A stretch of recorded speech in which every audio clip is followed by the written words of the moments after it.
Hey folks, David Stewart here. Time for a quick mindset video. Whatever you focus on, you are going to become more sensitive to. This is not some woo-woo like from The Secret where if you focus on cancer, you're going to get cancer. If you focus on not having, no. This is just some practical things that I've experienced in my life and other people have affirmed to me. Whatever you spend your thoughts and your energy focusing on, you become more sensitive to whatever that thing is. Just as an example, you may have heard a lot of fitness personalities say that you need to focus on diet. And that may not make a whole lot of sense at first glance. You're like, how do you focus on diet? Like, you have a diet, you eat it, you don't really, shouldn't really need to focus on it. It's like, abs are made in the kitchen, not in the gym. But focusing on your diet means, you're not grazing, you're thinking about the food that you're putting in your body. Each day when you prepare your food, you're thinking about how that matches your diet. And the result is you become more sensitive to the food that you put in your body, and you become more sensitive to things you do that are outside that diet. So a lot of times when people start focusing on a diet, they realize, oh, I'm putting coffee creamer in my coffee and that's adding calories and maybe I want to cut those out. They become more sensitive to their actions during the day. And there's a little bit of a recursive effect on that improves the performance of the diet. Likewise, your body becomes more sensitive to the food that you put in it. If you're focusing on how food makes you feel, you'll notice that food that maybe you didn't notice how bad it made you feel would make you feel bad. Just as an example from my life, I made my wife gluten-free fish and chips for Valentine's Day, which is a thing that I rarely make because it's a lot of trouble to make it and it's quite messy to do all that frying. Now, normally, like fried food, I wouldn't notice it that much, but because I have personally cleaned up my diet a few weeks back, I was a lot more focused on how this food actually affected my body and how it made me feel. And so I was a lot more sensitive to what happened. Now, beyond something physical like, focusing on improving some body part or something like that, whatever you focus on, you're going to become more sensitive to. Also true for the negative. So if you spend a lot of time focusing on your physical flaws, like maybe, you got like a pimple or something on your head, you wake up and you notice you have a zit, and you focus on it all day and you feel it there, you become much more sensitive to the placement of that. Whereas if you'd gotten up in the morning and not even looked in the mirror, you may not have noticed that zit until like midday, or only like noticed, oh, there's something hurts there. You become a lot less sensitive to those things because you're not focusing on them. It can be very detrimental, in my opinion, to focus on the things which are your weaknesses that you can't alter.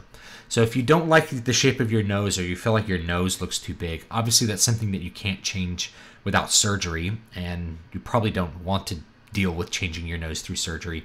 So if you spend all of your time focusing on how your nose makes you ugly, you're going to feel bad all day.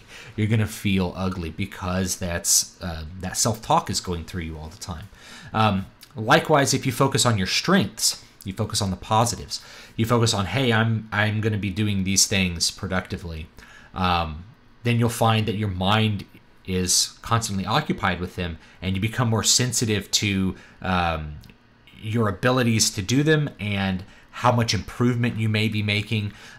In general, you'll notice that your sensitivity towards what you're focusing on in terms of productivity will improve your productivity. You'll notice when you're not being productive.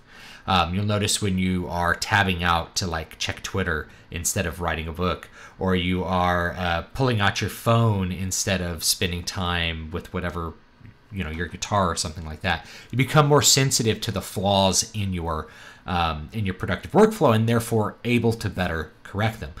When I'm really working hard on a story and I'm focusing on it, one of the things that happens is I'm thinking about it all different times, not just when I'm sitting at my computer writing. So when I sit down at my computer to actually write the story, I've been focusing on it for, in some cases, the entire day before I sit down at the computer to write. And so that improves the workflow. I know exactly what's going to happen. I'm excited to write, and I'm more sensitive to how how the page is going to end up looking, and I'm more sensitive to the problems that I may have with the story as I conceived it, because I usually do a certain amount of planning, and as I focus on that, I become more sensitive to the flaws in the plan. I become more sensitive to the flaws as I'm writing the prose. I become more sensitive to the flaws, and therefore I'm able to correct them. So this can happen in both the positive and the negative, and it has to do with what you focus on. So whatever you focus on, you're going to become more sensitive to. The last example I'll give has to do with noise, right? I talk about noise coming in and distracting you and things like that. So if you're really, really sensitive to what intersectional feminists are doing all day, and you spend all your time on Twitter having reactions or tweeting at intersectional feminists or following SJWs and getting upset at what they're doing, you become very, very sensitive to any kind of messaging that you may interpret as feminism, and this can actually be a bad thing. So one of the things I noticed with like Lego Movie 2 is people thought there was feminist messaging in it, and there really wasn't any feminist messaging unless your sensitivity was turned up so high that you considered like a woman putting her own groceries in her car to be like a feminist message. So one of the things that existed in Lego Movie was, you know, they travel to the girls' room and all the toys are happy and play nice and are like exceptionally socially happy, right? And so I think people were interpreting that as some sort of feminist message, that women would run the world better and everything would be peaceful and nice, when really that was just an expression of how girls play, because girls play different than boys. Boys tend to focus more on conflict, and they tend to focus on resolving conflict through action. So when you are watching the boys' Legos, you know, Batman is defending all the other Legos from the evil attackers, right? He's doing action to actually solve a problem. Whereas you go to the girls' one and the conflicts are more social. The deeper conflict is we just want to play with our brother, right? And the attempts to solve it are not action so much as they're social.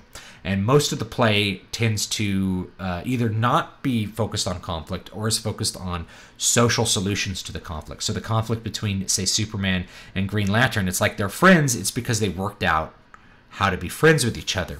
And to me, that's not a feminist perspective, but a feminine perspective.